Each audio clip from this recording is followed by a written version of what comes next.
good evening and welcome. Welcome to Rangers Radio. Join myself, Oxford, on the show this evening. Is the one and only Juicy Bear and the legend.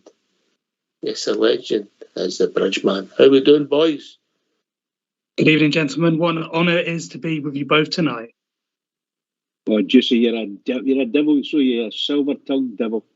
Just say a big good evening to yourself, Oxford, and the techie team in the background. And to all the Rangers fans all over the world, and particularly Rangers fans on here, on Rangers Radio. Welcome to Rangers Radio. Yeah, Juicy, you're like a rose between two thorns. Yes, indeed. Yes, indeed. Top man. How about you, Juicy? Very well, very well. Unusual to not have a match midweek to talk about, Oxford. No, I suppose the last sort of year and a bit. Football seasons will be pretty busy, European ties, etc., and build up extra game. This is a unique season. A free week in Scotland. Maybe you could have spread it out and played 2 semi-finals over Wednesdays. Maybe just thinking. Organise the game a bit better and maybe a bit OTT, Bridge. Well, yeah, you probably could be, given what's happened there, yeah. But very, very sensible. Yeah, a week apart. Am I being silly, Juicy? Am I being outrageous? No, not at all. To be fair, Ox, the way some of our fixtures have been scheduled in previous years, anything's possible with this football federation in Scotland, isn't it? Goodness me. Federation. I think you've been kind. Why have we, Bridgeman, you're a man of a certain vintage, obviously. Me and Juicy are very, very young men. You're a certain vintage. Scottish football, for the size of the country at one time, was the envy of the world. You know, certainly for a long time, and I would say in the 60s and 70s, the early 70s anyway. So mid 60s to mid 70s, I would say Scotland had a really, really good reputation in world football at club level, and internationally as well. For the size of the country, yeah. Absolutely, pal. Absolutely. Yeah. So can you put your finger on it? What's happened? Well, I think there's been a movement afoot in Scottish football, certainly since the troubles hit the Rangers, no matter who it was that caused it. But we have been treated shabbily all the way through for now, that's 10, just we're in the 11th year now. We've been treated very, very shabbily. We've done a lot for Scottish football all the way through. As one of your boys used to say, they refinanced the lower leagues in Scottish football when we had our problems and we covered back up. All these good things were going on and are still going on. People are just raging at Rangers constantly. No matter what it is, they're against it. No matter what it is. And they're totally against us entirely. That's the way I feel about Scottish football. Yeah. I think right. Most people do. Just see, you're somebody that sits afar from it. You're obviously not born and bred like us in the city of Glasgow, but your passion for our club shines through. But what do you see when you put a sort of a professional approach to it? What's wrong? Well, it's wrong across all levels of Scottish football in terms of from the top down, with the SFA, as I just mentioned. They're not really a federation, are they? That was far too grandiose a statement. The national team been up and down for a long time. I'm not a fan of the Scottish national team myself, but some people do follow them. But in terms of eyes on the country, it's always good if the level of football across the piece is good and teams are doing well domestically in Europe, and that doesn't really happen. And if it wasn't for what we done in the last few years, guys, European football's been really poor in general for Scottish football. But when you've had multiple teams in the past performing well, that helps a lot, Ox. But it's a small population country-wise. But having said that, Croatia is under 4 million. Look how well they do as a national team. Mm-hmm. Club football, though, a little bit harder. Their teams don't do so well. So maybe sometimes we look at it a little bit too harshly. But obviously this season, Scottish clubs in domestic, the domestic teams in European football, it's been a very poor season. But looking at it exclusively from a Rangers perspective, over the piece, we have to be quite happy. But you're looking for that improvement season on season, and it's difficult to compete financially. We know that with clubs outside of Scotland to get the players that we want. We have to look for good deals, shrewd business. We've been critical of Ross Wilson and his predecessors in the past. But sometimes we've got to also congratulate them when they do bring in some players that are good. I think it's all been a bit misty, Ox, because of the really bad injury situation we've had as well. Mm-hmm.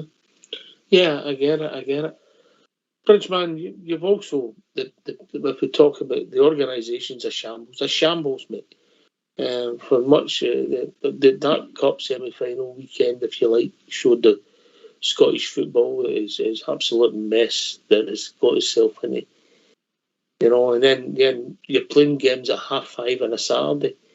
The supporters are not taken into consideration at all. I'm talking about, even to a degree, or some of the armchair fans wouldn't be that popular playing a game at that time, if that makes sense, Bridge. Well, I'll say what I feel. I feel there's only one club in Scotland getting any benefit that's going from a timing perspective and a date perspective. It's everybody else is just after the wind. It's as simple as that. Particularly Rangers, they'll put us in the most awkward positions wherever possible and make it as difficult as possible for us, and that's for sure. And yeah, you know who I'm talking about. Everybody knows who I'm talking about without mentioning their names. I just think it's bad. I think the Football Association and the Football League, or the Premier League as they call them up, the SPFL, they're just terrible. Terrible organisations for Rangers, that's for sure. I think they're terrible organisations for the whole of Scottish football, if I'm being honest, you see. Yeah, I mean, you only have to look. What's the most recent shenanigans? Oh yeah, the League Cup semi-final, and regardless of the 4 teams that were in it, the status, of the ground and the state of the pitch going into it was shambolic.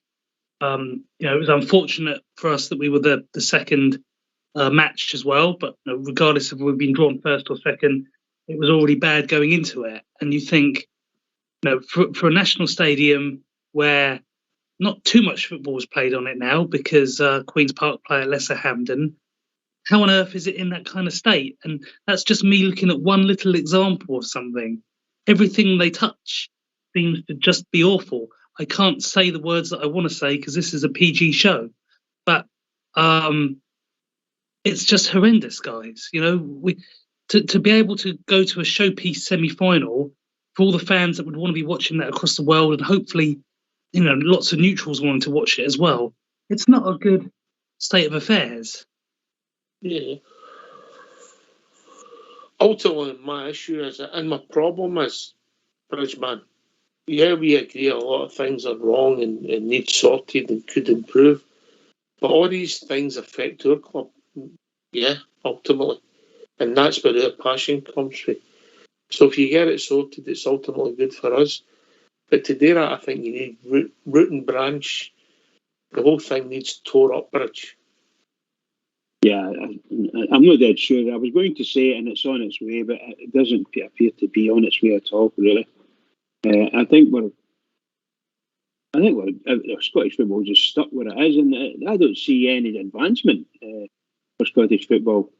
The things that could be done, which I don't know anything about, but I know there's lots and lots of folk that have got some good ideas and should be listened to help Scottish football and help all the clubs at the best level possible. But it's not happening. It is not happening now. I don't see it happening. But I do see lots of help going one way in Scottish football. That's what I see. And the rest are all just, to say, chaff to the wind. It ain't interesting. Are you telling me, Bridge, that some people would get their stadium done up for a sporting event when they use it once? Are you telling me that would happen? Well, I don't like to bring these things up. Well, you brought it up now. Yes. The answer to that is yes. I can't believe that would happen. Would you believe that would happen, Juicy? And you know, they want to do these things, and I have to tell you, it's a ridiculous thing that happened. Ridiculous. Sorry, Paul. Right. Okay.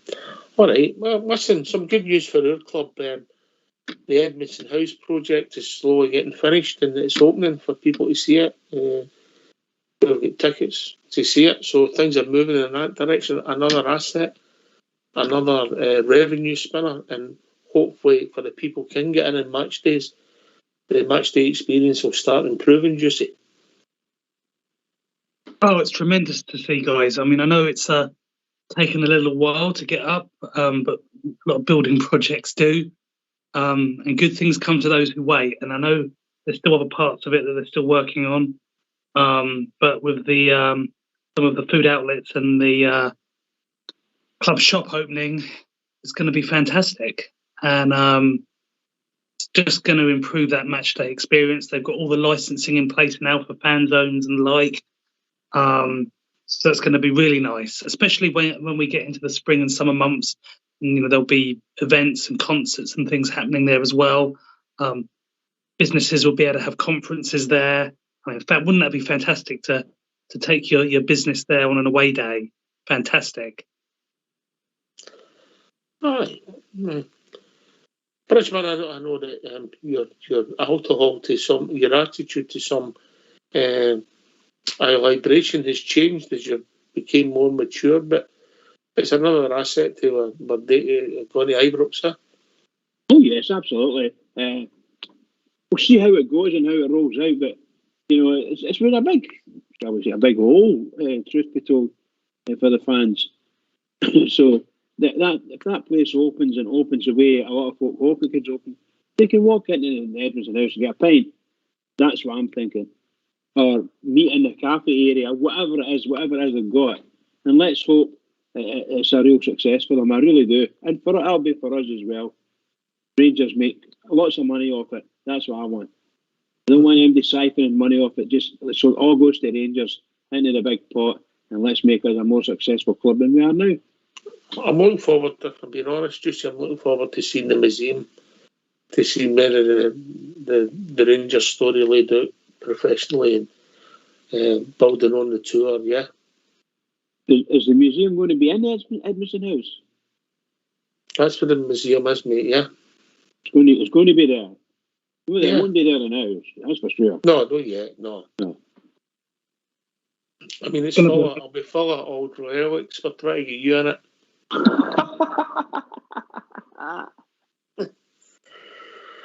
So, when people come, tourists come, and it'll be very a positive experience, hopefully, Juicy, yeah? Oh, absolutely. And look, I'm just looking forward to taking my dad around it and looking back at a lot of things that he remembers from when he was a younger boy as well, and all of the matches that he's seen there, and looking at away fixtures and European fixtures and memorable moments, you know, positive ones, sad ones, you know, great players that we've had and lost, and just all of those memories. And you know, I hope it will be something special, and that's why I hope they take their time with it. You know, don't rush it, build it, make sure it's right, and open it when they're ready. And a lot of fans will enjoy it for a long, long time. Hope so.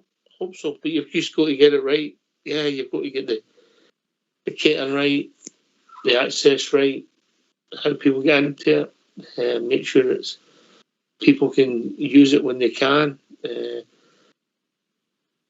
Match days will never be big enough, Bridgeman, if we're being honest, yeah? You're honest when you say that. I don't think it'll good. It don't matter what it does, it don't matter how good it is. I dare say there's going to be some group of Rangers fans will be disappointed because they never get in or whatever, you know. Of course. of course, you'll never, if 500 can get in and you're 500 in Man Bridge, you're not happy, are you?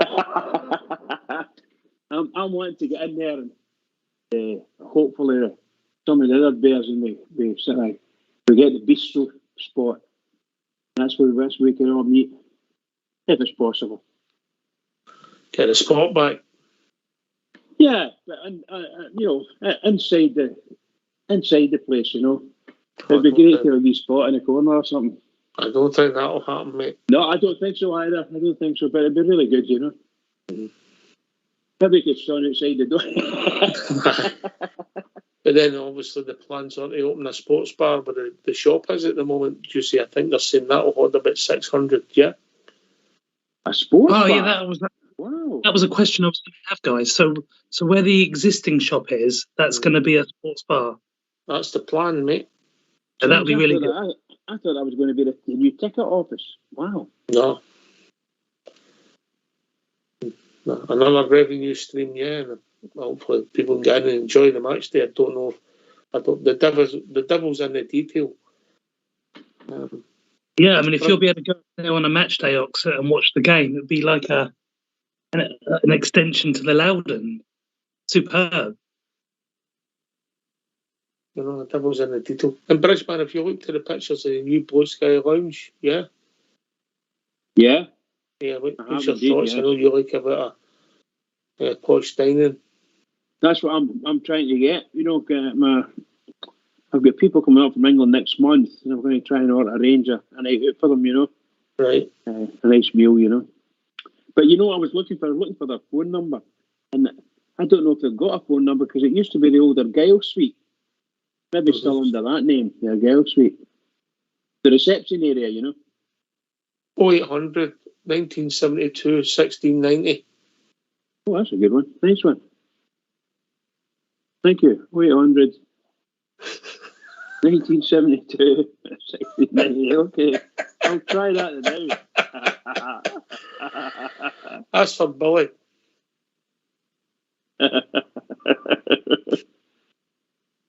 Right, okay. Let's hear from these. Why don't you give us a call on 0141 356 1972? It's your show. It's your platform. Let's hear from you. Okay, the transfers. Todd Cantwell, no far away from your part of the world, Juicy. What's your thoughts? I know you would like to walk to Norwich, but still in the general direction.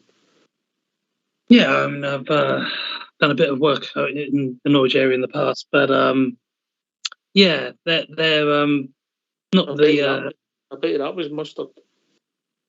Fantastic joke. Yeah, you've been saving that one, haven't you? I mean, look, Norwich have, as a team, they've had interesting number of years. They go up and they go down. They're a bit of a yo-yo side, but obviously they get good parachute money from the Prem, and their players are decent. And he's done well, as you guys have been talking about all week. Hasn't featured so much recently, hasn't been involved in the manager's plans, but doesn't change what he's done in the past. And the fact that he's still a young player, that bodes really well, doesn't it? Because it's not like we're getting someone on the tail end of their career who's, any injuries they get, just is another nail in the coffin. Yeah, this boy's had some injuries, but hopefully that's all free now, because my goodness, we don't want to be signing any more sick notes, Ox.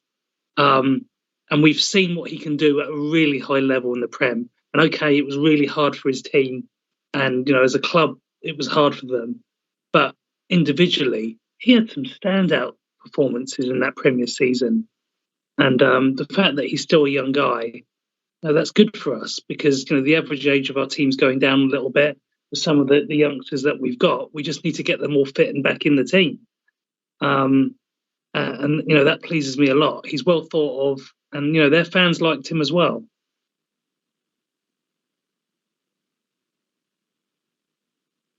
That's a great point you make. I never would have thought of that. About the age of the team. It's a fair comment, Bridge, isn't it? Indeed. And the last bit he said there, their fans liked him, and they did. I liked him. It's just a pity about Norwich because again, it was the money troubles, and I'm sure I would say the lack of money troubles. And they could build up. What's the chairman's name? What's that woman's name again? That's the chairman. Delia Smith. Delia Smith. I remember her. I remember that one with her shouting, "Come on, where are you?" You know, very good, very good. But they were a nice, tidy. I thought they were a tidy team, and scored. Some of the goals they scored were brilliant. And that boy, Todd, what's his name, was involved in these things. Young lad. Things are looking good if Rangers have got that guy. Seriously. And obviously, he needs to be fit and no carrying any injuries. That's the main thing. If you stick him on against St Johnson, he needs to be nimble. These boys will be following through, and that's for sure. I think he'll be on the bench. Big Southside last night, Ryan David start. Do you see any thoughts? It's not too often that new players go straight into a starting 11, but it's also not unheard of. That's not a sitting on the fence answer either, Ox, but we've been struggling a little bit in the middle in terms of consistency, despite the fact that we've done reasonably well under the new boss. So can't complain about the results really. But if the guy's feeling good, feeling fit, remember he's not played competitively though for a couple of months. So would he throw him in, or would he want to just give him 20 minutes, 30 minutes to get himself back up to a level of competitive match experience? I'd perhaps be more inclined to go with the latter on that because he hasn't played. If he was featuring every week for Norwich, he's probably got fewer concerns about sticking him right in there. But have a little bit of caution because of that fact that he's not featured recently. So I'm going to disagree with Southside and say he'll be a substitute. Rich? I'll put him on at the start for sure. I think this shall we say, there's mileage in both sets. You can either bring him in just after half time and let him find his feet a wee bit, providing we're ahead, I would imagine, but I don't think you want to be bringing on and then saying, well, we hope he does something here and scores us a goal. And if he doesn't, then blame him in that way. I would like to see him coming on for the start, and then he can see what the pace of the game is, and can he fit into that pace of the game. And he gets to half time and he puts his hands up to the manager and he says, I'm starting to run out, I'll let him do some changes. I would prefer to play for the start. Nice player. Let the fans see him from the start. Let's see how he gets on. Okay, well, what was your thoughts? 01413561972. Would you start him? I wouldn't. Juicy wouldn't. Bridgeman would. Just the way we see things differently. Come and join us, give your thoughts. Another question I'd like to ask the listeners, and they're welcome to come on and share their thoughts with us. There's been a lot of talk in the last few days offline and in the media about Ryan Jack, maybe the last 10 days in fact. He's hit a bit of form for us. He's playing regular. He never played at Kilmarnock, Juicy. But he's been reasonably consistent. He wasn't great on Saturday, but the team weren't great. He's in his 30s now. He's had injuries. I think we'd all accept he's been a decent signing for us. He's been well liked by the support. Would you give him an extension, Juicy? I think that's a question you could... Goodness, Ox, you could ask that question of a number of our players, couldn't you? I would say that there's still plenty of matches left in this season for you to make up your mind on that, because we still haven't seen the best of some of these players. We haven't seen how they link up with some of their peers, because their peers aren't available because half the squad's been dead, which has been extremely unfortunate because you haven't been able to see the best of some of our guys. I still want to have a very polite jury's out on a number of our guys right now, Ox, because I just want to see how we do when we get more of a team back, and they're slowly coming back. So, I felt at one point, Ox, that that was never going to be the case. But the centre-backs are back now in terms of the main two, which is superb. So I'd say just give it a little bit more time. So another 10 games. I know there will still be plenty of matches left of the season. And let's judge the then.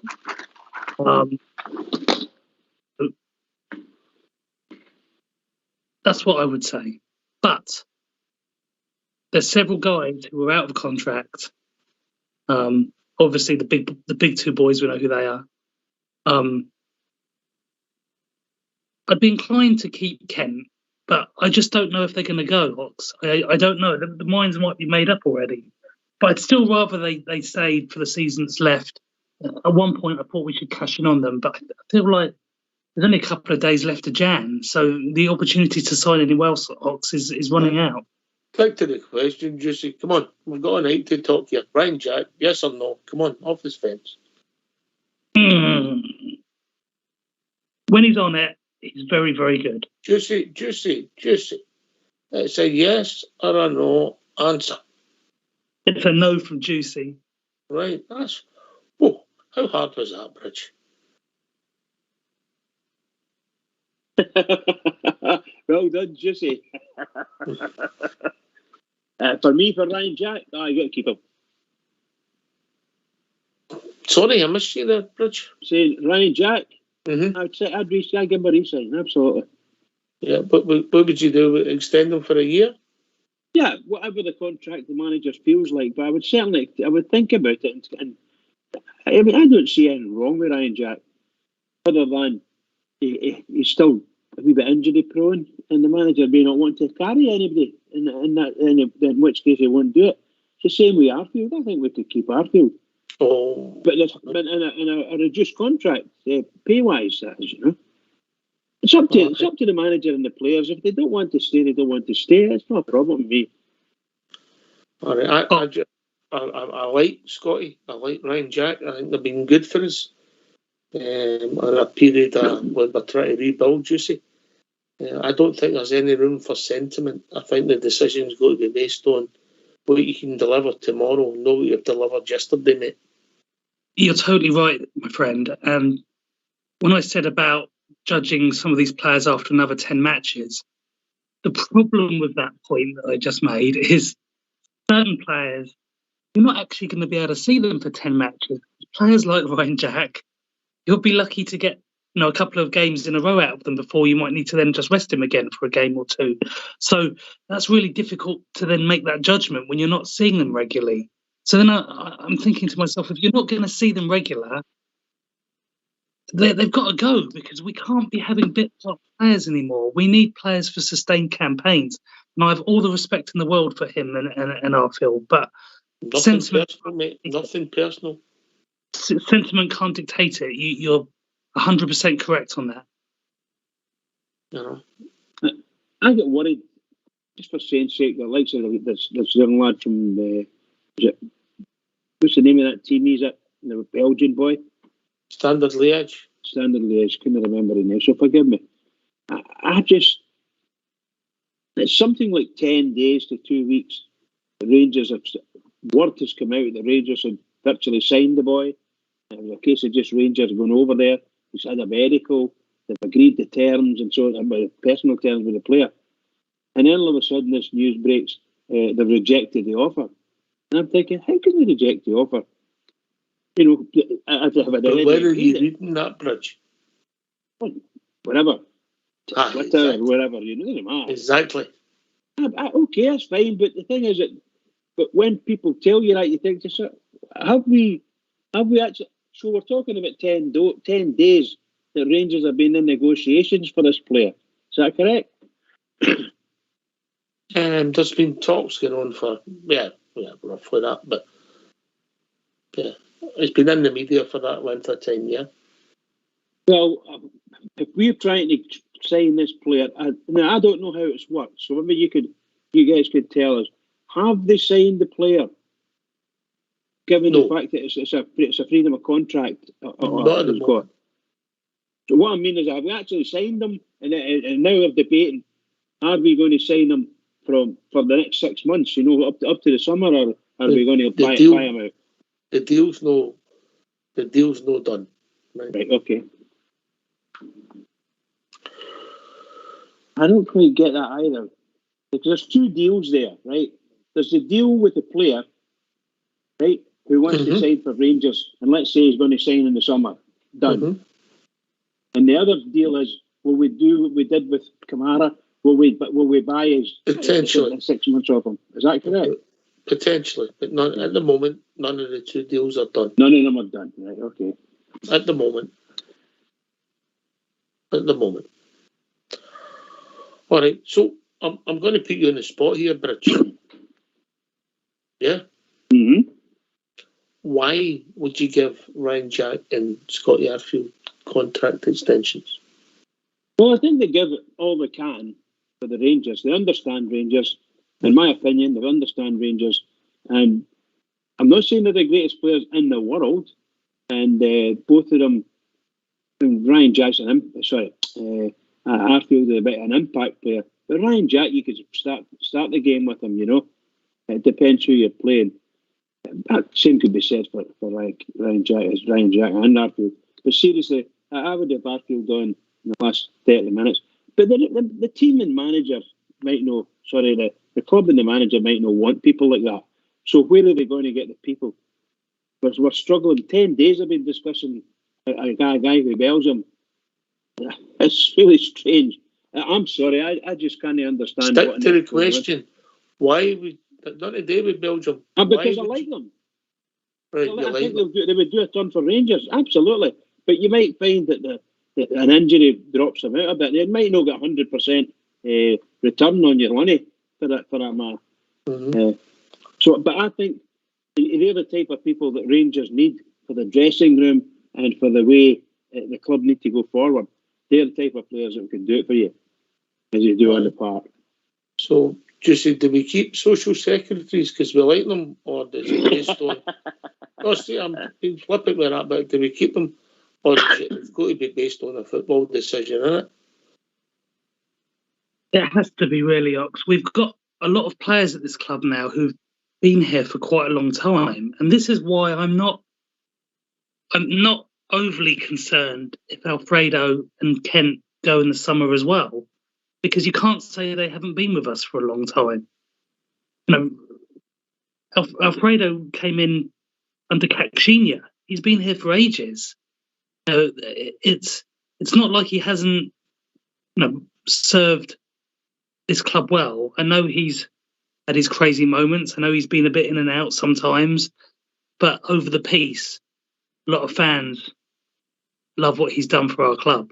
And similar for Ryan Kent as well. He's had some outstanding moments in the jersey, and he's been coming back into form a little bit more under the new manager in terms of goals and assists. But if they leave in the summer, you can't say that they didn't give up a lot of time for our club. Same for Davis, same for Arfield, same for Jack. You know, the longevity has been there, and you don't see that at a lot of clubs, Ox. That's why I think it's time for a big refresh with a lot of these guys.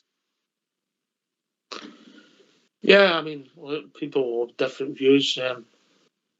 Whether you get merit from even next season, 6 months' time, maybe 8 months' time, when you're starting to really get into next season, the twilight of your career, that length of time's a lot. But look, people have different views. I understand Bridges' rationale.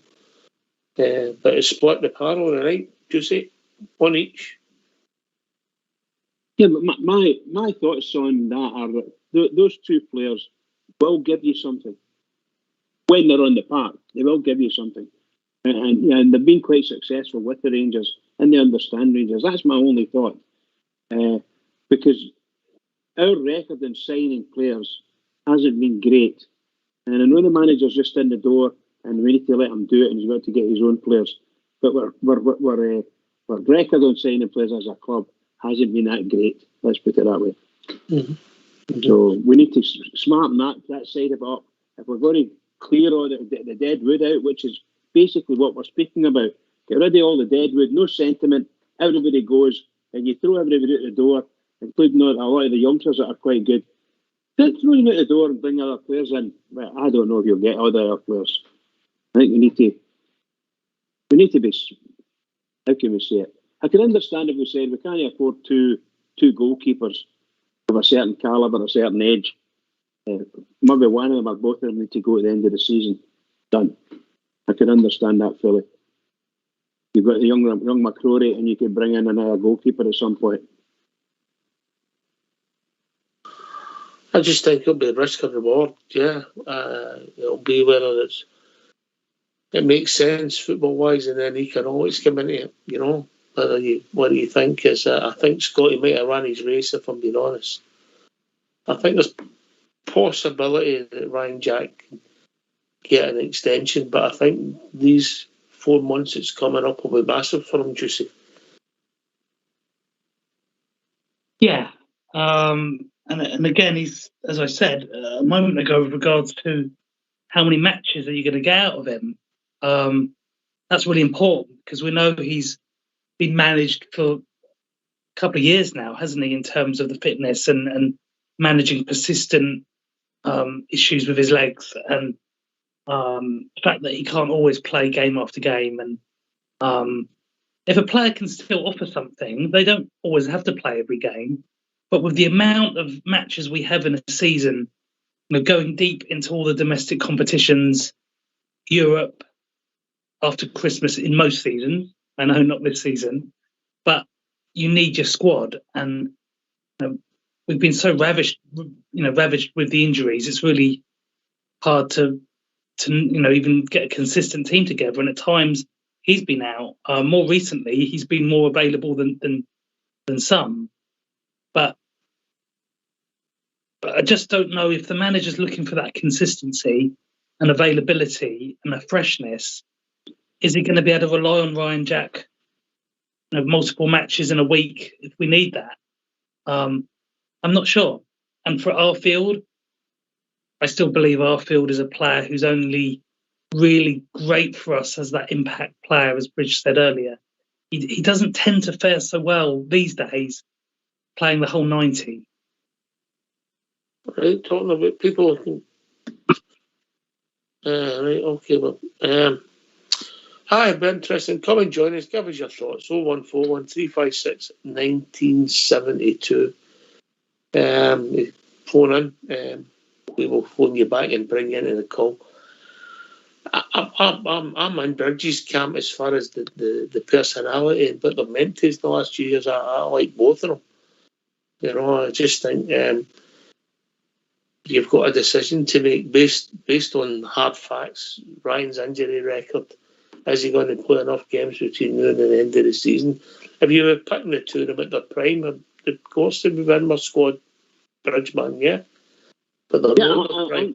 I understand, yeah. I don't know. I'm starting with the two chaps that folk have said they should be going and they should be shown the door.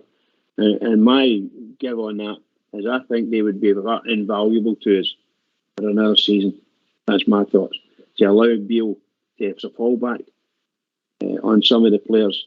Because at the present moment, you may be thinking that they're going to look for the young boy Hadji to come in and start to boss the pitch and things like that. That might not happen. Maybe they sell him, I don't know. But they don't seem to have anybody. In my opinion, you've got Todd Cantwell, and if he can't, shall we say, knit together John Lundstrom, then we could be in a bit of trouble. Because you're looking for a defensive and an attacking flair, with people with a bit of flair. And Lundstrom and Cantwell could be the boys who can do it. If you can get Lundstrom away from the centre of defence, he might be able to do something. But right. That's just the reality. I think we've been joined by Fox. Evening, Fox. How are we doing, brother? Good evening. Oh, good to hear from you, mate. How's things in your world? Aye, brilliant. Apart from my electricity bill cost the same price as my season ticket today, mate. Unbelievable. What's happening to the world?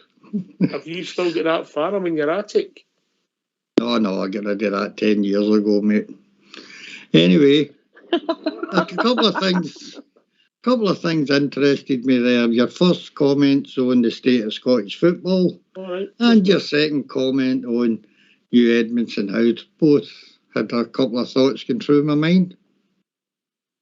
Go on then, share them with us. What one you want first? We'll start with Scottish football, yeah, because I think that... Oh, God. This could be an hour's worth, mate. Scottish football is an absolute shambles, mate.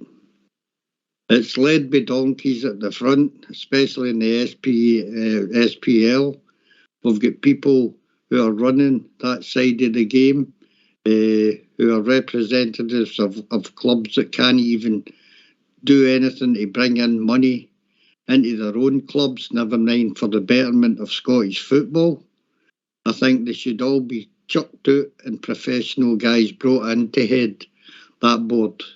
Surely people, I mean, if you look at James Bygrove, for instance, in our club, who in his time that he's been there, has brought in a number of people in to boost our coffers, and that can be done to Scottish football. I think that's the one thing. I think it's no good for the fans, how they run it, how they distribute money, the deals they make. Everything about it is wrong for me. And as for the clubs are all self-centred and only do what they want for themselves and nothing to do with improving the whole of Scottish football. I think it's time that was all changed. That's my first point. All right. Second point, Hugh Edmondson House. Great thing for the fans. Absolutely love it. But what about the rest of the stadium for the fans, mate? Inside the concourses at Ibrox haven't been changed in 40 years. Surely to God we should have murals up there of all our great players, a section for the plaques, etc., of Rangers supporters clubs who support this club from all over the world. Something just to brighten up the inside of it. And for me, that's a thing that I thought that 1872 was going to do, was do things for the fans. And I think if money was to be channeled into 1872 for improvement, for the basic cheering up of Ibrox inside, mate, I think more people would donate to it. You know my view on the concourses, mate. I think they should be extended and used as an asset. And then we eventually get licensing back at, well, we never really had it in Scottish football, but if you're able to buy a pint in the normal part of the stadium, the thing could be a big asset to you. I mean, to be honest, when you walk into Ibrox, and the toilet should improve, mate. Be honest, when you walk into Ibrox, it's like walking down a concrete tunnel, isn't it? There's nothing. It's like the underpass of a motorway. Surely to God they could brighten that up and put decent things in there that the fans can treat as a day. No everybody drinks, you know. No everybody wants to go for a pint. But what you do want is a nice hot cup of tea and decent facilities to stand about and meet your friends in, instead of standing outside in the cold. You've changed your tune. Good points, mate. Good points. Juicy? I think with regards to the point about Ibrox, Fox, yes, there's a lot of things that still need upgrading in the stadium and the overall footprint around, but I suppose they have a schedule to do things. I suppose they can't necessarily fix everything at one time. Business projects for infrastructure improvement and development take time. And I know we're all very excited to always want everything immediately. And, of course, it's taken a little bit of time just to get Edmondson House up and running, hasn't it? And, that was behind schedule as well. So when it comes to building things and upgrades, it's never normally on time with any project in any business. Things always overrun. That's fair enough, Juicy, but what about if you've got money at Ibrox, it's different surroundings? I mean, they've done up the Thornton Suite, the Ibrox Suite, the Waddle Suite. What about the guys that plough £20 million a season into Rangers, who are treated like the bottom tier at the club? We want decent facilities, and I think it's about time Rangers concentrated on that. They've done well. They've started to do things for disabled supporters, but we, as the general public that support Rangers, are treated abysmally for me. Oh, strong words for the Fox. Anyway, talking about somebody who's always abysmal. Oh, sorry. I've been joined by old David. Evening, boys. How we doing? Hi, David. You know I'm only kidding, David. No, No kidding. Nah, it's the best show in town, as I said. But Fox just stole all my everything I was going to say. I must compliment him on his points. He's spot on with everything he was talking about there. But must have been. You put your point of view across. I know it might be much the same, but let's hear for you. Well, it's very, very similar, but I was actually phoning apart from the infrastructure. I agree with what he's saying. I think the handicap area should have been addressed rather than, before a museum kind of thing, but that's just my opinion. What I was listening to you earlier there about, you were talking about who to keep and who not to keep. I think I would definitely keep Jack. I would give Jack a year's extension. But D.B. Davis and Arfield, marvellous loyalty to the club as time they moved on. We need to keep a bit of experience in the middle of the park and then fill it up with some guys with legs. Richmond? Look, and that's the kind of thing I was meaning when I said we wanted to keep Ryan Jack and Arfield. I would keep both of them simply because of that. So they basically could bring them on as impact players, or Ryan Jack. I'm sure that Ryan Jack just played 120 minutes against Aberdeen, didn't he? Or just close to it. So, I don't see anything wrong with the guys. And I know the greatest players in the whole world love Rangers. And that's a big thing. A big thing for the fans as well.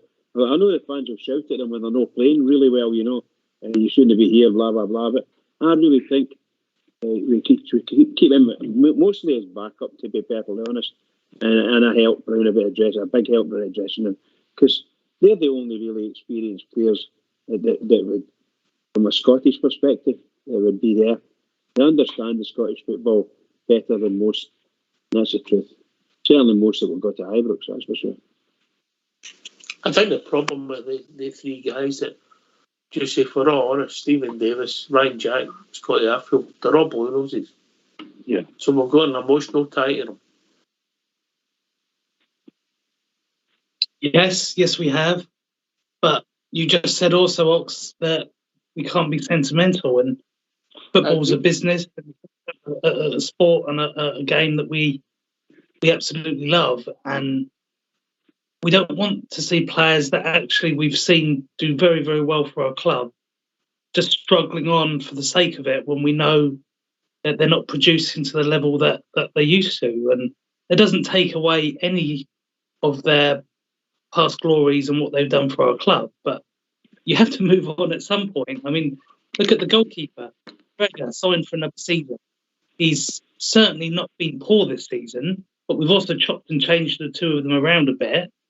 How much longer is he going to go on for? 41, 42? When are we going to make a decision on some of these guys? He's been absolutely superb for us over his career in two spells, but there has to be a time. And the same with the guys that you just mentioned there. And you have to bring in new blood, and then hopefully you can retain them for as long as we have these guys. We'll have a whole load of new history to write as well.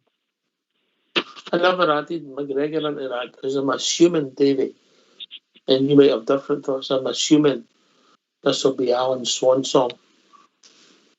Oh, totally 100%. I would have thought it was actually after the cup final, because it looked then everybody was saying that's when he brought him on, blah blah blah, the way the game went, that was it. But obviously no. But I think the way the season's panned out, it's obvious that we need to do something in that area, because at the moment I'm a great believer, and I always said it when Souness went, when he bought Chris Woods, and that's, you start from there and then work your way out, and that's what happened. And I don't think that's happened with us this season at all. Fox, we do get suckered in sometimes when people are blue noses, don't we? Football's a game that there's no room for sentiment, mate. I think it's like any other job. When I was working in the building trade, if somebody wasn't pulling their weight in the squad, they went, mate. If they were injured or no, you always go to improve yourself. And Ryan Jack and Alan McGregor have been great servants to Rangers, but there's always time to draw a line. I wouldn't be renewing any other contracts if you were to ask me. All right, okay. He's a tough man, Davey, isn't he? Oh, sorry, Fox, did you say? Sorry, Fox, did you say Alan McGregor? No, yes, I would. And who else? Ryan Jack. Ryan Jack, okay. And Scotty Arfield. Right, okay, cool. Davey, in you come? Well, no, no. You've got to keep some of the Bears in there that know what it's like to play for Rangers. You can't just flood that place with guys that coming into Rangers is just a different. You're on another planet than playing with Norwich and all these other teams. The expectations are very, very high at other clubs.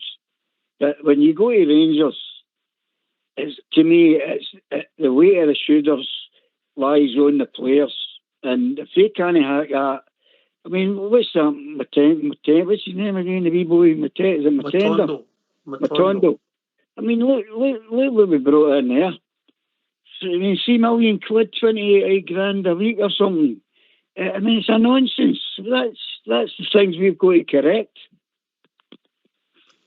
You're not going to get every signing right, as much as I think that's a big mistake, but you're not going to get every signing that's going to work out. But that's a valid point that David puts for the defence. You see, he's saying that you need that continuity in the dressing room. You need somebody there that understands the club. And for him, Ryan Jack would be that man. And, in fairness, that isn't an incorrect point. It's a totally valid point. And that doesn't necessarily have to be in a playing capacity, though. Some of these guys might want to start doing some coaching work. And we can't keep everyone, and that's up to the manager what he wants. But what Stevie did with Steven Gerrard did with Defoe, as he was coming towards the end of his career, he started to do a little bit more with him in a coaching capacity, and that keeps those experienced players in the club, especially if there's someone that knows the club well, like the aforementioned guys there, and that is then that mechanism that can continue that support for other players, developing players. It's not all about them having to be on the pitch, is it?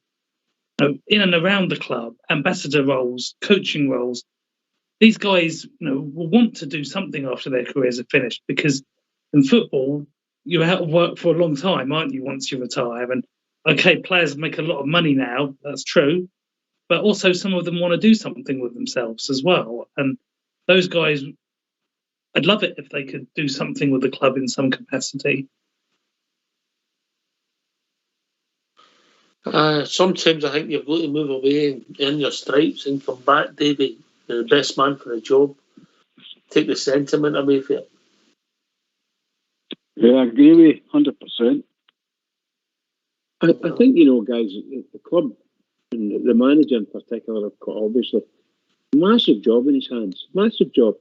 We've only been discussing for a short time, and I'm kind of torn emotionally because of my respect for these guys that we met with me, Ryan Jacks and so on. So I think that David Davis, I don't know if he'll ever play football again because of that injury, but you just don't know, and we would need to wait. But he would always give you a good half hour, I would suggest. And the same with Ryan Kent, not Ryan Kent, Ryan Jack, and what's his name, Arfield. I like that. I would suggest, in all honesty, that we shouldn't be keeping the goalkeepers any longer. I know we need to keep goalkeepers, but we need to get goalkeepers so that we can replace Alan McGregor will most assuredly, in my opinion, retire at the end of this season. John McLaughlin, I don't know if I would have him as number one. So I think we're either going to select the boy McCrory as a number one, or indeed bring someone else in, and probably the latter will be true. We'll bring in a number one goalkeeper. We get him from no matter where we get him from. Mm-hmm. And I'm looking for somebody very, very tall. We spoke about this before, Oxford. 8'2". Yeah, you know what I mean. You see these really big, tall goalkeepers. They're no fear to go out, and go for the ball. And that's what we need, somebody that's no fear to come out for the ball. That's as a goalkeeper, because look at we end up losing goals. We made a lot of goals from free kicks into the box, throw-ins, long throw-ins, corner kicks. But it's just crazy that we can't defend properly. Maybe we need to start with a goalkeeper that can defend. All right. Well, lads, we've reached that time in the evening. If you don't mind getting yourself on mute, Davey, you can go and stock up on the candy. I will. Because we're going to have a tune.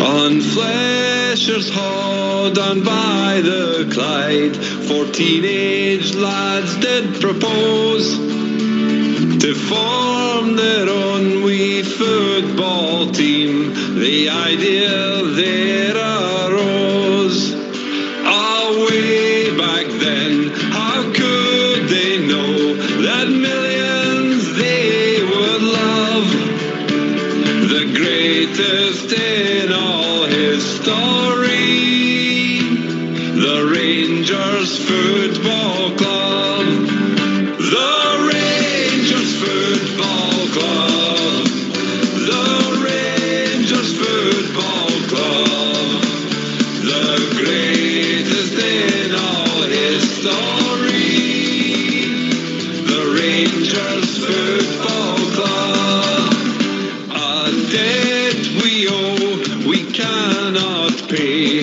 Those gallant pioneers, a legacy they did bestow. We shared down through the years.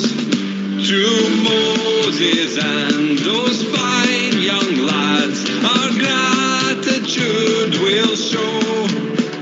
We'll sing our song with heart and voice, and let the whole world know.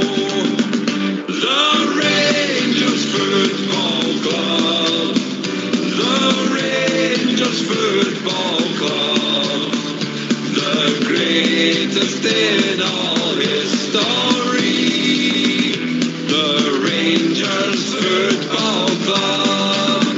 Come join as one and toast to all who share our history. Toast William Struth, a noble man, I'm sure you will agree. Lest we forget our absent friends, they watch from up above. In life and death will always be with Rangers Football Club. The Rangers Football Club, the Rangers Football Club, the greatest in all history. Rangers Football Club. The Rangers Football Club. The Rangers Football Club.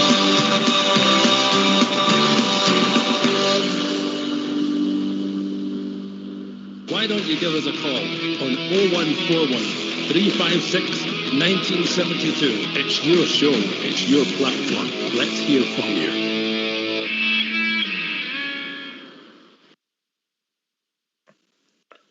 Here's how I see it when the players we've talked about, the three players we've talked about, or we'll include Stephen Davis. Stephen Davis, magnificent player. Britain's most capped player. Stephen, we've loved him. It's unfortunate he's had this injury, but we'll maybe see him playing again. We'll shake hands and he'll move on and might end up in a career with the club. You never know. Al McGregor will shake hands. Scotty will shake hands, and there's potential for Ryan maybe to get a year's extension, but I think a lot of that will depend on what happens in the next 4 month bridge.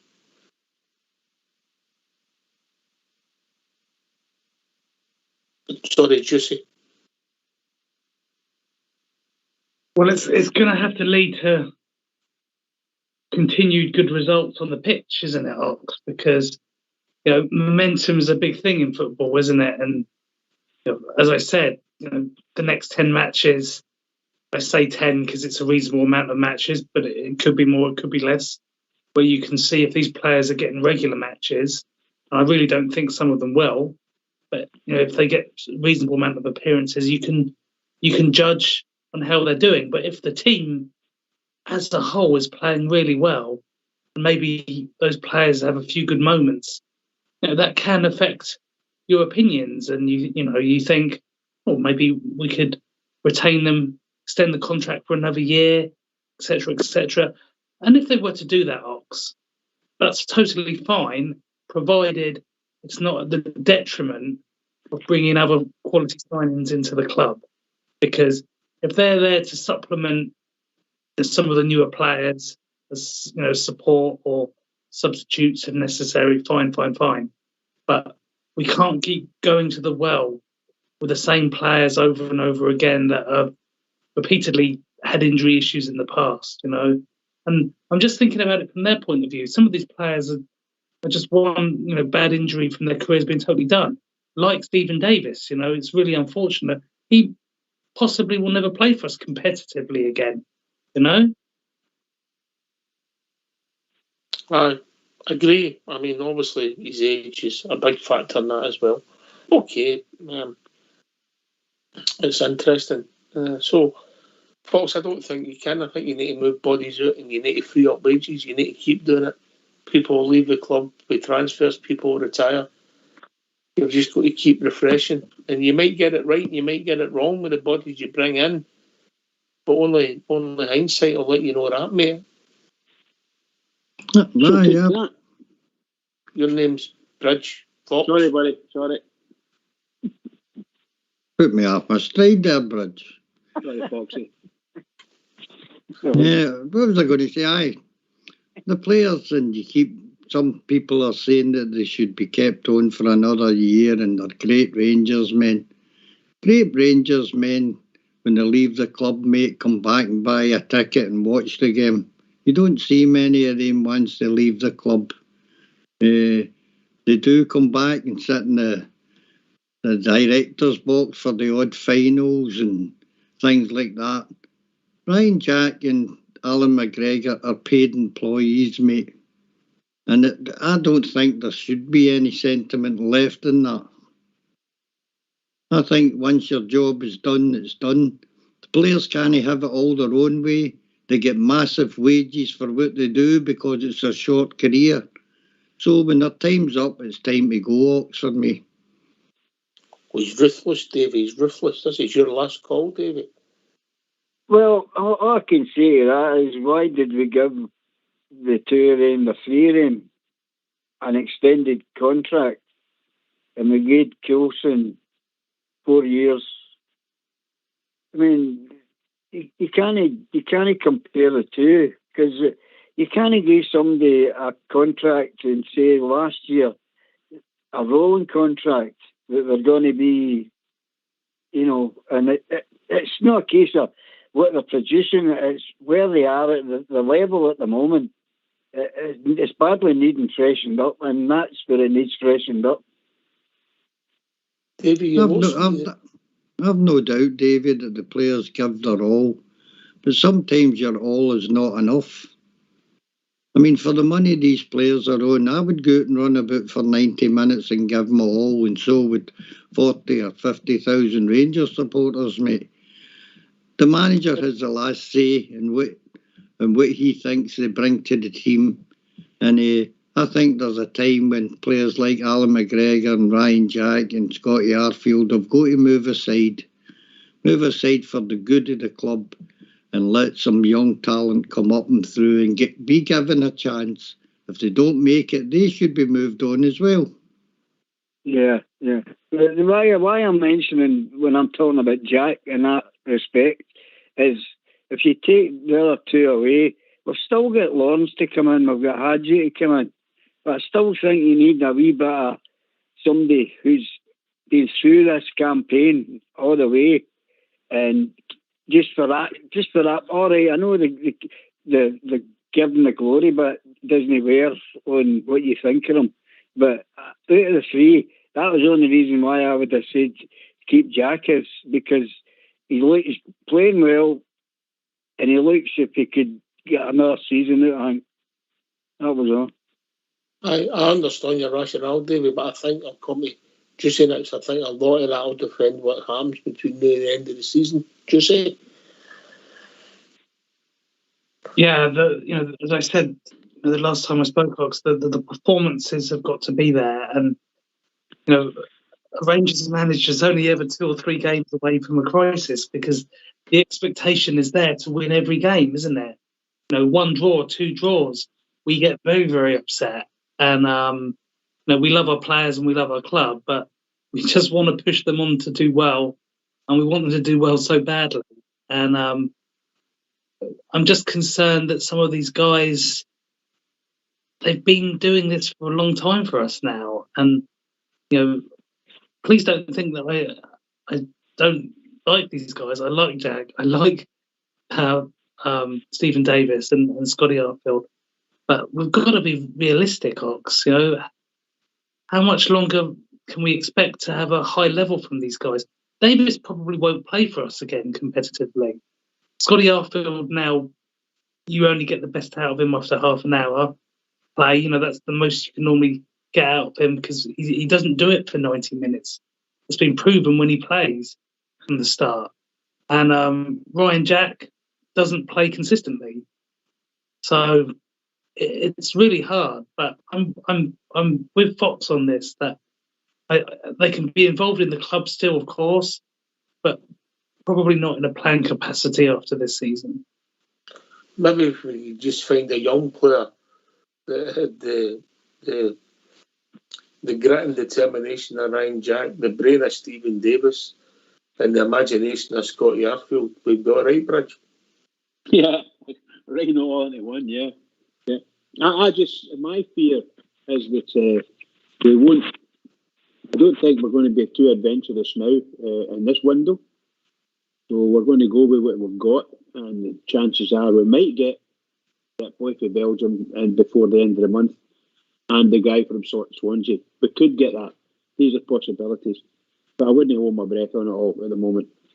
But the thing is, they're all pre-contract anyway, and sure that we'll get them when their contracts up if they want to come to us. But we won't know all these things. There's nothing definite. So here we are in 2023, and we've got 1 player signed. That's all we've got. We'll get rid of a few players, as far as I'm led to believe, but we've got 1 player signed. Admittedly, he's a good player. Hopefully, he's going to be call it our star man, and he'll come in our midfield, and he's going to do the business for us. That's what we want. And if we can get John Lundstrom to run the gauntlet for him to a certain extent, then you never know what you've got. But really and truly, if we're going to try and say right now put our hand on our heart and say we want to get rid of McGregor, we want to get rid of blah blah blah. We've not got anybody in the door that can help at the moment. Yeah, no, but you've got this window, and then the season finishes, and then that's when the real window starts. But I mean, remember, Alan McGregor will be heading towards 43 by the time the next season's finished. Yeah, I understand that. I'm only talking to the end of this term, right? So you've got to the summertime, and looking at it, if you're supposed to be planning what we're getting, the guy's got 3 players he's going after. He's managed to get 1. Maybe we'll get all 3, which is great, and that lets them get the 6 months to get themselves fitted in and so on and so forth, and then you can clear out. Yeah, but we're not saying that Stevie Davis, Ryan Jack, and Scotty Arfield, Alan McGregor are going to leave in the next 10 days. I'm talking about the end of the season. I'm talking about summertime. Aye. But you're never going to look. I don't know how many days to the end of the season, to the end of the window, but we're running short of time. 5. But I mean, I don't think the window or who was signed will affect the decisions, if that's fair, Fox. No, it'll not affect the summer. The players. Are you talking about players coming in the summer? Or are you talking about the players we're trying to get at this present time? Both, mate, both. I understand how the board may be hesitant to lay out extra money for the boy Riskin, mate. Is it worth them? I think Standard Liège are wanting something ridiculous like between £1 and £2 million to release them at the present time. And there's no way Rangers can afford to pay that, Ox. And I think the board would make a big mistake to pay out that sort of money when they can get them for free in a few months' time. Is that the sort of answer you're looking for? Aye, and also the fact that Bridge, well, you make your own answers. I don't tell you what to say. I think the point that Bridge is making is that we need to replace these guys who come out the door. I think they're just, unfortunately, they become supplementary requirements. Who you bring in the door becomes secondary to them get out the door, yeah? Oh, I agree that way. Look, Ryan Jack's a good football player, but if you've played football, there's a time that comes when your brain can do it and your legs can't. And I'm afraid that the loss of pace or anything that Ryan Jack had is gone now. John Lundstrom's heading the same way. We need energy in that midfield. And if we have to replace it with young players who will run for 90 minutes for us, that's what needs to be done, Ox. You can't go in sympathy and say, oh, maybe give him another year just for the sake of it. This club needs to improve and improve quickly, and you're not doing that by holding on to the past for me. So this is what confuses me. When I hear you guys saying you want to get rid of them, you mean you want to get rid of them now, or you want to get rid of them summer? Summertime. Right, that's fine. So the contracts are going to run down. Now you know who you want to get rid of or want to lose in the summertime. Who are you going to replace them with? That's all I'm saying. And should we not have been bringing people in now to replace them? Well, we have young midfielder there, Lowry. I mean, everybody just assumes that Cantwell will play up front. I think he'll be more in the midfield for me, Bridge. So that leaves an opening. Do you honestly see Lowry sitting in your first team? Aye, up front. Aye, in one of the positions up front. Him and Hadji. Hadji would, of course, be in there for Lowry, but the boy's capable of coming in and playing because we don't know how Hadji will return after his long-term injury. So the boy's a good substitute to be there. And the midfield can be covered by Kamara, who for me is the better midfielder out of the three, but doesn't seem to get into the side for me. He's got pace, he can tackle, and he just distributes the ball away. He's not a great passer or inventive or creative player, but he's as good as any day two in midfield with legs. All right. I've been joined by Big Al. Evening, big man. Good evening, gentlemen. How are you? It's all right? Hey, Al, how you doing, mate? I'm good. Get the money paid, Rangers. Get the players in that the manager wants. I think this affects the manager. If the manager's come in, he's wanting to freshen the team up, he's not getting the players that he wants, I think it's a bad day at the office for the manager. I think it'll create a wee bit of resentment between him and the board that he's only just in the door. He may be party to it all, but he's asking for players. He wants the players in, but we've only got 3 or 4 days and the window shuts. We could come at this transfer window with no players. When the manager comes in, he needs to get players that he's going to freshen the team up with. Or it's a waste of time bringing in a new manager. I agree with what the panel's saying as well. The sentimentality, there's no room for sentimentality. There's actually probably 11 players that need to go and just get rid of them. And we need to start afresh again. But Rangers created that problem themselves with no refreshing as we went throughout the seasons. So that's my wee take on it. Apart from that, I'm having a nice day. Good on you, Al. Juicy bear.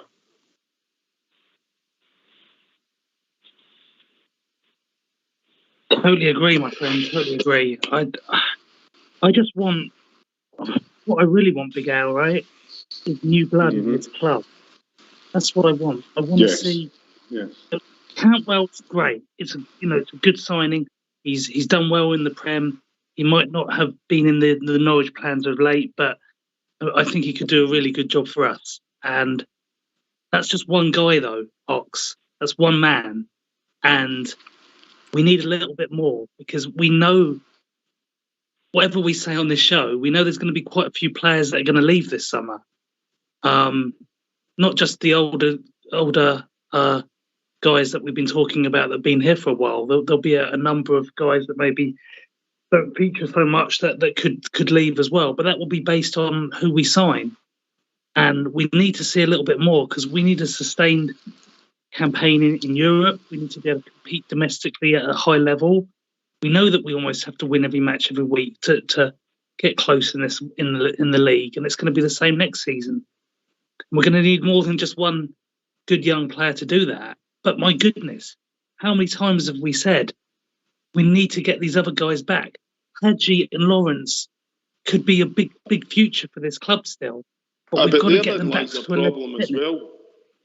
You cannot bank on Hadji. You cannot bank on him. And people are talking about him as if he's going to be a brand new player. I mean, he wasn't the best player in the world when he was fit. No disrespect him, but he wasn't. He's a lot of the attributes that go with him because of his name, because of his father. I mean, I can't remember people on here really saying he rips up the Premier League in Scotland. So I can't. I'm not banking nothing on him. He comes back and he plays well. That's great. But even his great playing well wasn't what I want to see. I want to see consistency week in, week out. A bit more hard work from him. A lot more goals. Lawrence the same again. This injury that Lawrence has had. We're all talking about getting a brand new player back, but this injury might just throw that boy off kilter. Because he's not the spring chicken. He's not the spring chicken. So we can't bank in the players. You don't know, Al. You know what I mean? Never know. You never know. We need fresh blood. It's same as if you bring what? You can bring new blood in, mate, and that doesn't work. You don't know. It's a gamble. Yeah, everything's a gamble. I understand that, but there's certain gambles that if you spend the money, if you spend the money, stop penny pinching, spend the cash, man. And because look, if that board's not got money to spend and give us a proper team in the park, they have to go. It's as simple as that, and we need to get something in that can drive us forward. It's the same as the manager. It's the same as the players. If they can't do their job to 100%, well, they have to go as well. So, look, I need to go. Just on all that. Right, wonderful show. It's been great the past few weeks on that. So take care of yourself, gentlemen. I'll keep listening. All right. Right. Thank you. Cheers, mate. In you come, Davey. You've been sitting there having a few Maltesers. In you come, mate. Aye, well, the thing is, we've all got valid points here, but realistically, everything we're talking about is hypothetical because we don't know what's going to happen tomorrow. Right? Well, we've still got, what is it, the end of the month, the window shuts. Mm-hmm. So, and you know, Rangers are always late. There's something. I'm still confident that Ruskins will come in, even if they stick in $1 million.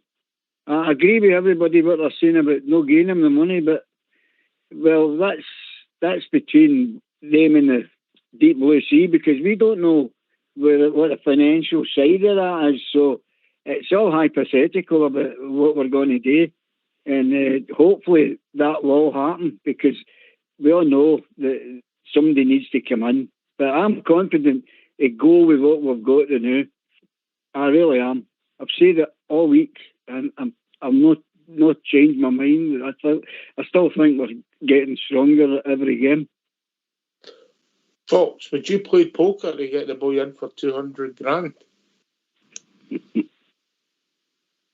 The boy Whittaker? The boy the Ruskin. boy Ruskin. Would you play poker? Say, no, we're not paying it. Just wait, because obviously then neither of you get there the one day. You've got him for nothing. If they get him in a pre-contract and that's signed, sealed and delivered, to get him in earlier, are they going to give up X amount to walk away for a deal when the guy's not going to play for them from now to the end of the season? But the thing is, you need to look at it in the sensible way, I think. To leave Raskin to the summer and you've got him guaranteed for the summer and put the extra money to bring in the boy Whittaker might be a better use of the money than just paying it away for a couple of months of Ruskin, mate. That way you're guaranteeing the two players for me instead of one and losing one. All right, okay. Bridge?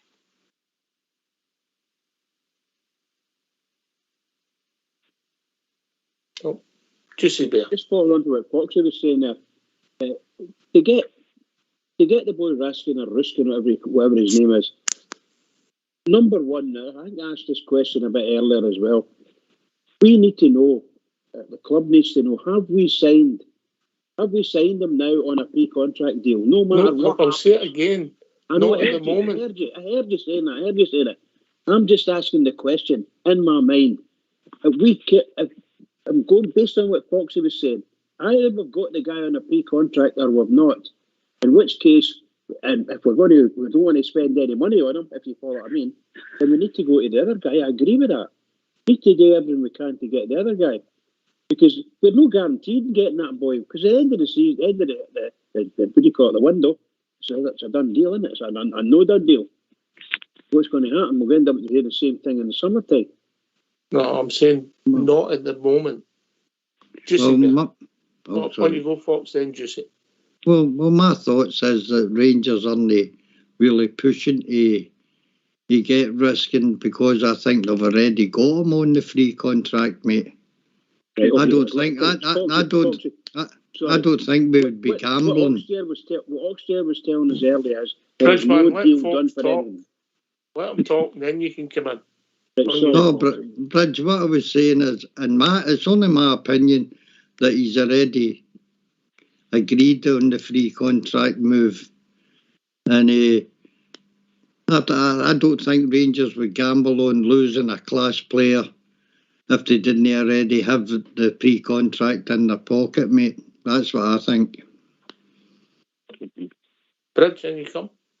No, I agree with that. That was my thoughts exactly. But when Oxford was advising us that no, as far as we know, no contract has been signed of any description. So maybe but listen to what I'm saying, Bridge. Not at the moment. Doesn't mean that can change tomorrow. We haven't got anyone signed at the moment. Right? That's what you were advising us. I think, yes, but that could change quite quickly. Yes, of course. Let's hope it does. It's just that right now, we don't have them signed. So the chances are, I don't know what they're going to try and do. If the boy wants to come, that's all it is. It's just, I agree with Foxy 100%. If we've got him in a signed contract to now, as on a pre-contract, then we can maybe negotiate for a sort of different fee, but no £2 million like you were mentioning. We're not going to pay that for somebody. Not for that amount of money. No, sorry. Not for me anyway. So they can change that and go to get the guy, just as Fox says, the boy to Cardiff. Is it Cardiff? Swansea. Swansea, sorry. Swansea. Juicy Bear. Well, I was just thinking, a year ago, we were having similar conversations with regards to John Souttar, weren't we? And he already had a little bit of an injury record with Hearts. We then negotiated with Hearts to try. We made an attempt to buy him, didn't we, in January? And the two clubs couldn't come to an agreement. We didn't sign him. He then stayed at Hearts. He then got injured again. But he'd already signed that pre-contract agreement with us to join in the summer. And ever since then, he's barely played for us. And it just shows you that nothing is ever certain in football, is it? And who's to say he wouldn't have still got injured if he joined us in January? If he's a player who's injury prone, it just as easily happened playing for us, couldn't it, Ox? But you don't know what's going to happen. But I would genuinely try to sign the guy in the here and now, because how much would you pay? It's really hard to say because the club don't disclose it anyway, do they? So how much would you bear pay? Probably tops, absolute tops. No more than maybe 1.5-ish million, maybe. 1.5 million. And you potentially go for nothing, and then another $500,000 in wages. It's $2 million to get him in a few weeks early. Is that what you're saying? Yeah, because in the summer, Ox, we need these players to make an impact for us when we're in these tournaments now. It doesn't stop for us in terms of competitive action, other than a very short period in the summer. We're still in 2 cups. We're still trying to compete in the league, although we know that's difficult, but we're not going to give up on that. Would you rather spend 1.5 million or 2 million on a player who might be able to make a difference now, or wait to the summer when everything's reset again? That's a different question. A valid question. Anyway, we've been joined by Blue Star. Evening, Blue Star. Evening, Ox, and you say the rest of the guys in the panel. Ox, I totally agree with the mass majority of what Fox has said tonight. Good on him. I need to be honest, the scenario that we're in, the way I see it is, our manager has been pretty ruthless with what he's come out and told the fans, especially in his pressers. He's more or less told us all he wants the 3 players. Now, the 3 players are basically midfielders, 1 a winger, 2 midfielders. Stands to reason. He's looked at what he's got, and with all due respect, I'm the biggest Ryan Jack fan out there. But as we've already said, for now at the end of the season, he'd need to prove his fitness, that he can go in a long run and not be corrupt. The other ones, no, they're not going to be there. That is fact. That's why our manager wants 2 mid. That's why he wants these 2 midfielders, and that's why he's spoken to them. The other wee guys are wingers, so you can still count him as a midfielder. So the very fact he's went for the 3 positions, he's looked at our midfield, and as I say, Jack's not been playing every game. Lundstrom's not been, well, Lundstrom has. Kamara certainly hasn't, despite our manager coming out and saying fancied him and blah, blah, blah. So he's looked at our midfield. He knows that they're nowhere near strong enough, and that's why he's went for the players. And Fox is right. What do? Do you sit? If he's on a pre-contract, fine, you get him at the end of the season for nothing. That's debatable whether we've tied them to that the no or no. Where do you go? If they're wanting 2 million, they're not going to pay that if they can get them for nothing. But that's only if they can get them on a pre-contract. If no, you go to $1 million, because there's 6 months left with 2 cups to play for. What happens if we don't win the 2 cups and we don't put a dent into that team across Parkhead? Our manager's going to take all sorts of flack. And the first thing it will get hit with is you only brought 1 player in January. Our manager knows that, and that's why he's told the fans, we can't dress this up. He's told us straight. He spoke to these 3 guys, and he wants them. That's up to the board. We have the worst wage bill out there. We a team, never mind squad of players that our manager knows it's past its sell-by date. And Big Al's right. It's too many years, far too long to realise this. Our managers tell their fans now, these guys will be moving on. Make no mistake about it. They will be moving on, and it'll be far more than what we think, including our first-team players. A lot of them, he will not be hanging on to. So the finance thing and the wage bill is astronomically bad, real bad. That's not being pessimistic. That's the way it is. You kept bringing up the financial fair play, Ox, and you were bang on. That's also in the Strummer neck, and it's a big, big news because there's guys there that will be able to sit. Therefore, the 10 or 11 players that are out of contract will be away. Arfield, Davis, good servants to the club, that they're away. They're gone. I think they've already been told. So our manager's earmarked these 3 players, 3 midfielders, because he knows our team badly needs it. And for the next 6 months, he's banking on bringing these guys in. And if we don't get them in, it's bad on our manager because he's told the fans that he wants them. And it won't look good at all. And it certainly won't do our team any good, guys. That's not being pessimistic. That's just the way it is. Our team's not good enough now. And it can only get better with bringing better players in. Fresh legs, guys that can run with the ball at their feet. And that's the only way we're going to win 2 cups. What do you think?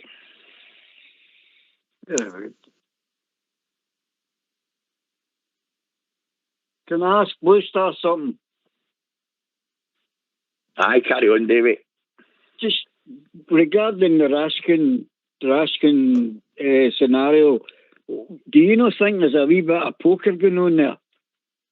Of course there is. But you must remember, our manager had a list of players, as did Ross Wilson, before our manager even had pinpointed these guys and told the press. So they've had months to work on these deals, and we've only brought 1 player in. Incidentally, it even took a long, long time even to get Canwell in the door. So it's not looking great on that point. And I think Ox hit the nail on the head, though he's not banging on about it now. The financial fair play is a massive, massive noose round our neck now because of our wage bill. We have an astronomical wage bill on players that the European bodies are looking and saying, well, you're paying all sorts of money that you haven't really got and you're not bringing money in. And they're not. So he's having to look at players that are out of contract, etc. We're not talking about getting out and buying players here now. We're talking about guys that are out of contract. You're paying them up in wages. So any fees that we're getting are minuscule compared to what we've been used to. So on that basis, our managers tell us straight, he needs players in. And that means now. That doesn't mean the end of the season because he knows the players we've got now are not good enough. Cheers for that, Blue Star. In you come, Juicy. Blue Star is 100% correct. And it is going to be extremely difficult to be able to bring home the prizes that are still left this season. We don't like to admit it, but we know we're in for a fight. It's going to be a difficult cup final. We're going to have to play to the level of the semi-final win over them last season. That's the level. Do you agree with that, Blue Star?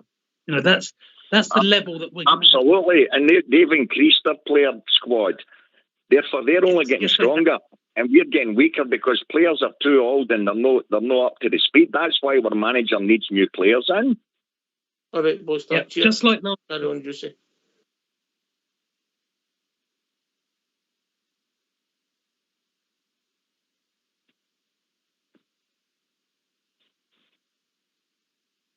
Here you go, Juicy. On you go, Juicy. Sorry. Just like last year, Ox, they moved quickly in terms of bringing in players right at the beginning of the month. They're still signing guys now, and I think that's where fans get a little bit concerned because you can see your rivals making moves. Okay, those moves don't always work out, but having bodies in your squad in the second half of the season when suspension and injuries start to mount, is certainly no bad thing, is it? We've brought in 1 player, it's only 1 guy. Hopefully he's a good guy, but we know we need more. We know, as Blue Star and Davey and everyone else has said tonight, we know we're going to be losing a lot of guys in the summer if people don't leave this month. I'd rather they didn't leave this month because, my God, we're still down to the bare bones. But to win the matches that we need to win, to win these cups and hopefully still compete in the league, we have to beat them. If you want to win the 2 cups, you're going to have to beat them. And that's not easy for some of our fans to swallow, but we've got to bring it.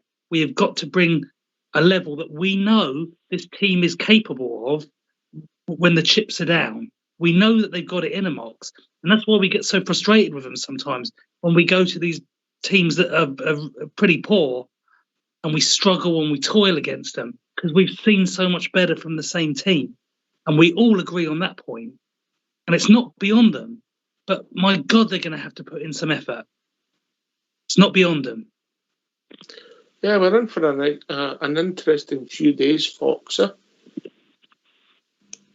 Aye, we are indeed. I'm listening to you saying, Ox, that we haven't signed the boy. It's not been confirmed that we've not signed the guy. But if you look at the way certain bits of information have come out, Rangers have said that they've tracked the boy for 18 months. And I've read bits in for the Belgian press that he's had a medical at Ibrox. You could say that's not... Well, it was in London, I think. Yeah, London. Yeah.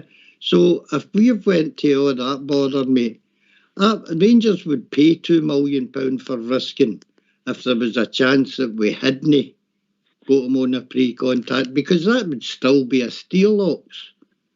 The boy's rated in transfer market at 5.5 million. So it's a great bargain for Rangers if you were paying £2 million in an open market where no other clubs were involved in it. Mm-hmm. So I think that he's definitely signed the pre-contract. I think the negotiations are over. What Standard Liège can get out of us, same as the Suter deal with Hearts, whether we're daft enough to pay the money or no. And the fact is, Rangers aren't daft enough to do it, you know. Mm. I'm just saying it's not confirmed yet. That's what I'm intimating that, folks, yeah? Well, that is down to Rangers. Rangers could come out and put the fans' fear to bed by just saying, we have got him on a pre-contract. We are in negotiations with Standard Liège for the loan of him for the 6 months. If it works out, it works out. Then the fans know he's coming in the summer and that's it, done. You know? Yeah, all right. Davey? Yeah, I still say there's plenty of time yet. There's tons of time when you're talking about these transfers, last minute things. And I mean, what we're talking about basically is hearsay.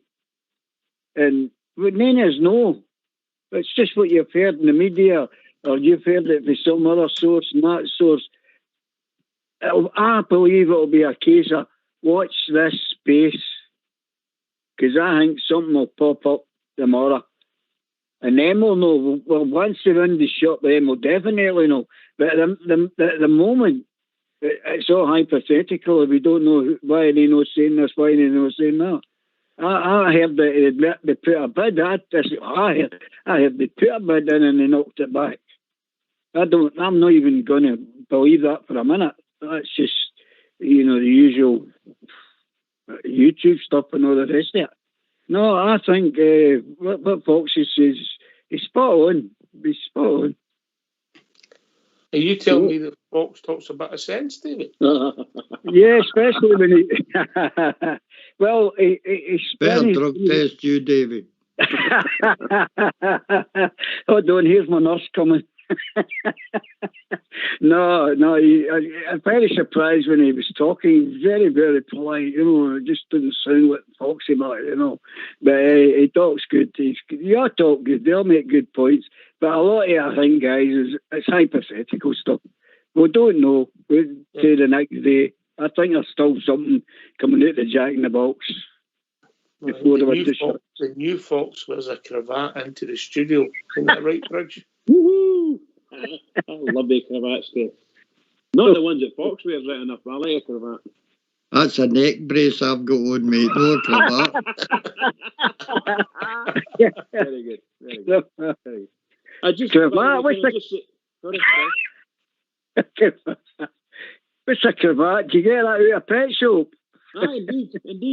Can I just say that it's been really interesting, different connotations of the same thing. You know, we know, but maybe 5 or 6 different people are saying exactly the same thing, but using different words, and it's quite incredible. Quite incredible. By the way, I just want to go back, and I think a few people have touched it. And when Bobby phoned in, I think this time last week, he was adamant, and he was saying that my number one signing should be a goalkeeper. And I think you've come in with that point, Davey.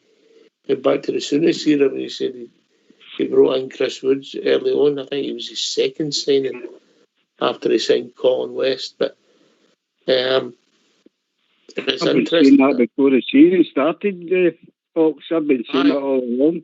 I'll be honest with you, David, it's only my opinion. I could see the rationale. John McLaughlin had never really let us down. Time he gave him a chance at number one and obviously unravelled in front of our eyes. So we tried something juicy. It's no what people argue will pay the heavy price for it. So in hindsight, it was a mistake, yeah? Yeah, it's a crucial position, isn't it, Ox? You know, we've got to get that one right. And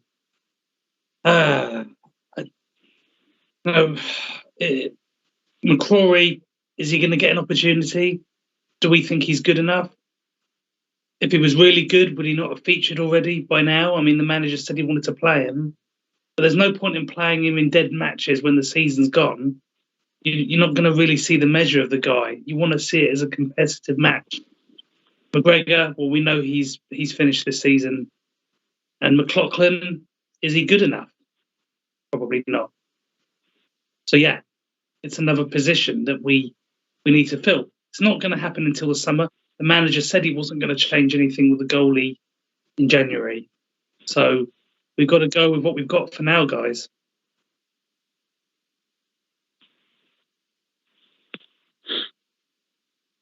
I think anything will happen in this window, Blue Star, but it will be a big position for us going forward. Without a shadow of a doubt, it's obvious he hasn't got full faith in McGregor, and as it's turned out, he hasn't got full faith in McLaughlin and any of his stuff. So the young boy hasn't even had the option because he's been cropped. So that, again, it's a catalogue of errors. That's another position. We've held the bottom line is it's not a case of getting on it the board or anything else. It's a case of they've held on to too many players that they shouldn't have lost. They should have been away whenever Gerrard went, even before Gio came in. He should have had basically a fresh kind of slate. Yes, I know they gave him 7 players, but they were all cropped. He never got a fair crack at it, and he had to rely on guys that have run out of steam, quite frankly. And that's why they've picked up bad injuries, i.e. Tav and even Goldson. They played that amount of games, which is illogical in this day and age, and that's why you need a squad. It just so happened our squad was nowhere near good enough for the guys that were bringing in, i.e. they had to bring in the young boy King. They had to play Sands at the back. It's just a catalogue of errors, but our manager now has seen all this. He's there, he's in position, and he's looked at these guys and he says to himself, wait a minute here, this is far, far more difficult than I thought. And again, the noose is round their neck because of this wage bill. The wage bill is absolutely ginormous. It's horrific. It's absolutely horrific. And Cheers, it has to come down, and that means getting players out the door. Cheers, mate. Cheers, Poster. We've been joined by Henry. Evening, Henry. Hi, gentlemen. How are you all doing? How are we doing, mate? What's on your mind? Just a couple of wee points, mate. I think we're kind of done for bringing players in now. I think we've got enough players coming back. Couple bring in. I didn't see the big panic about the whole. I mean, listening to your radio show for a long, long time, and tonight they're all talking about a complete. You can't change your whole team overnight, you know. I think we've got enough in the squad depth. Maybe no for this season, but for next season, certainly. Right, so how do you feel about that? Haji Suter Tom Lawrence coming back, yeah? Yep. Roof. We'll throw Cholak into the mix. Cholak. Roof We've will got Devine on the right side. I didn't see where the panic's all coming in for. All right. About this whole wipe out the whole team, and certainly agree that we need a new goalkeeper. Things can be shaked up a bit. I think Michael Beale is doing that. All right, cheers, mate. I'll take that to Juicy Bear. Sorry, please, could you just repeat that? Broke up there, sir. Juicy Bear, that's your name. Yes, that was my name. What was the question, my friend? Oh, you need to go back about 5 minutes. We're not doing that. I've got my work in the morning. Right, keep up. You get one job. Fox, take a note of that. Juicy, office in the morning. He's getting a warning, yeah? Okay. I kind of agree. Fox, and you come. I agree with what Henry's saying. I think if we can secure who we're after at the moment, I think in the summer we're looking at a goalkeeper and a right back.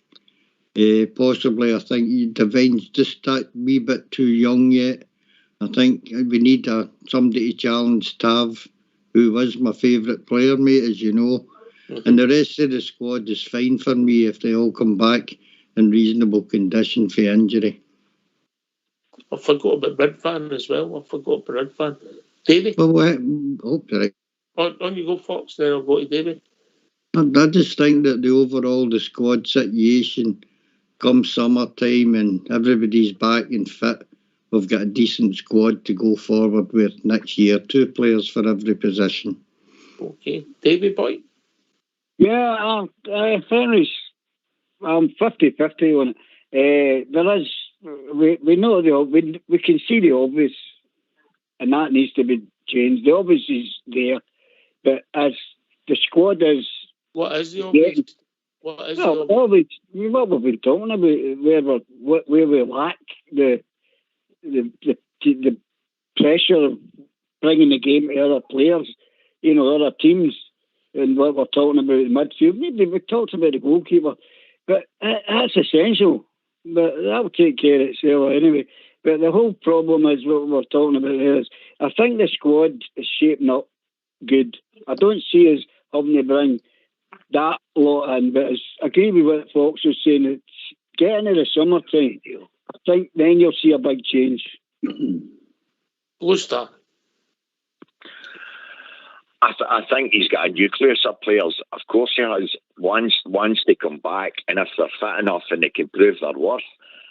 But it's obvious our manager doesn't think our midfield's up there. That's why he's went for 3 players there. So if he strengthens there, that'll make, I've said it and I'll say it again, it'll make all the difference to our attackers, and it'll certainly make a big difference to our defence. If we're far stronger in midfield, we control games, and that's why he's earmarked the midfield. It's essential, I think, that we get at least one more in, definitely, for the 2 cups, because the 2 cups are what he's relying on now.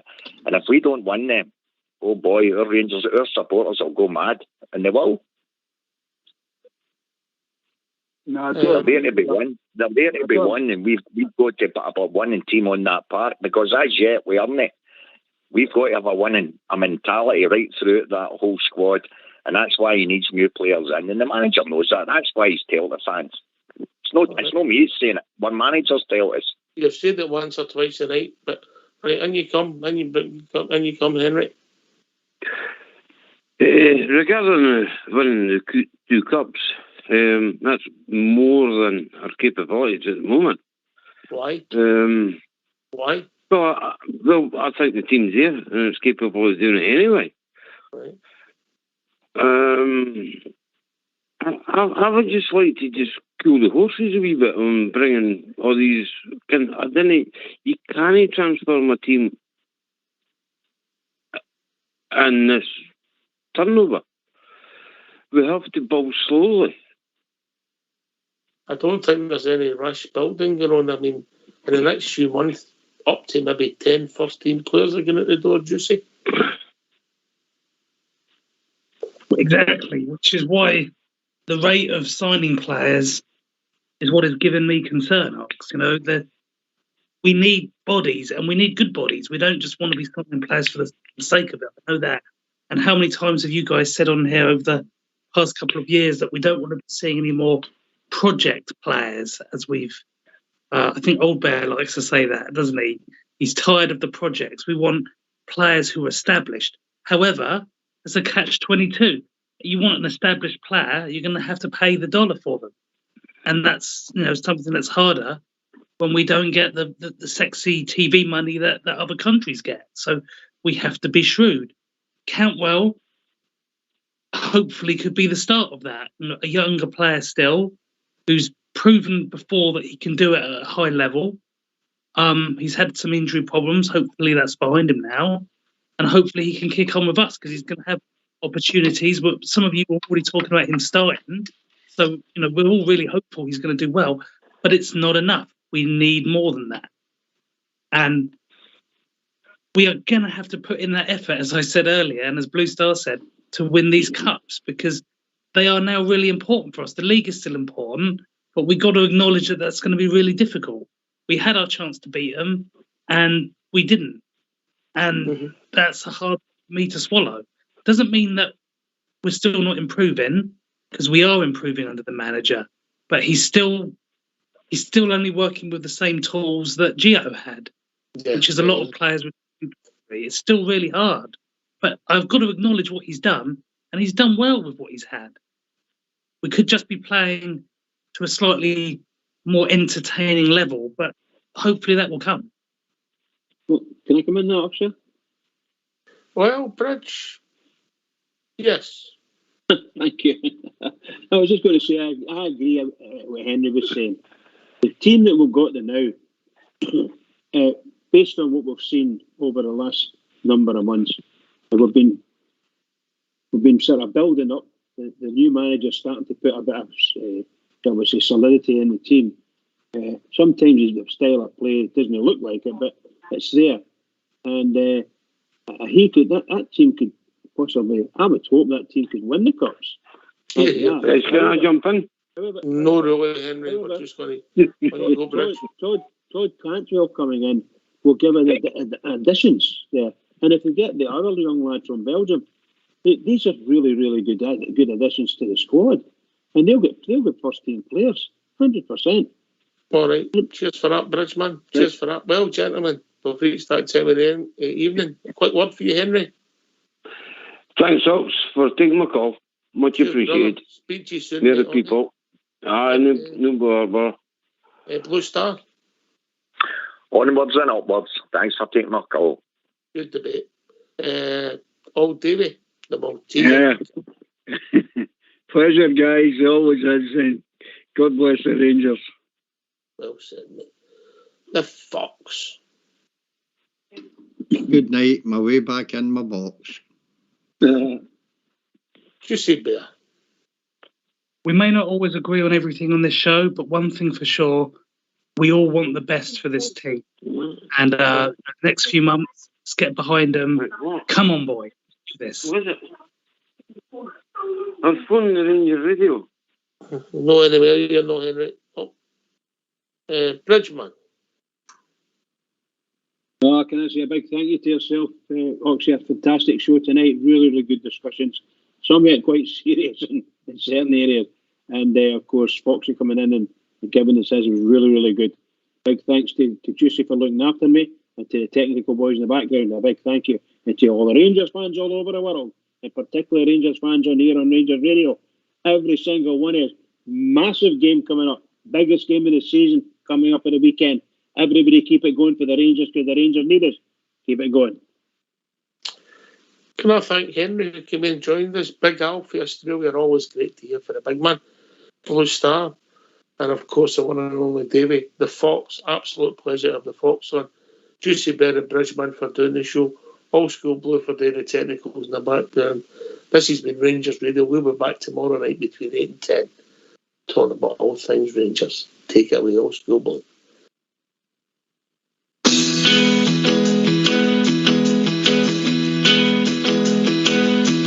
I sailed the wild Atlantic across the broad Pacific shore. I've sailed around the stormy capes and I've heard the 40s roar. I've flied the Indian Ocean, I've sailed the China Sea, but there's a sea back home in Scotland more than all the rest to me. It's the blue, blue, blue sea of my God. It's the biggest sight that I have ever seen.